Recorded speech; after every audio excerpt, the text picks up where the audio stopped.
মাখানে যে ভেনটা করেছিলাম ওই রকমভাবে ভেন করে দেখেন কড়া করে আমরা তুলে নিয়েছি। অল্প অল্প করে জল দিচ্ছি হাতে, এটা ভালো করে ছেনে নিচ্ছি আটার মতো, যেভাবে আমরা ময়দা ছানার মতো ভালো করে আমরা হাতের মধ্যে ডিজাইন করে দিচ্ছি।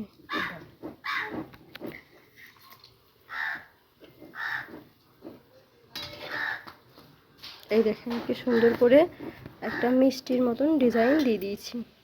তেলের মধ্যে আমরা একটা করে আন্দোসা ছেড়ে দিচ্ছি। দেখেন আন্দোসাগুলো সব লাল হয়ে গেছে সুন্দর করে।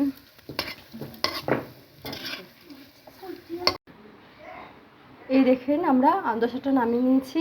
দেখেন কি সুন্দর লাগছে, ছোট্ট ছোট্ট করে আমরা করেছি আন্দোসা, কি সুন্দর লাগছে। প্লিজ কমেন্ট করবেন, লাইক করবেন, সাবস্ক্রাইব করতে ভুলবেন না।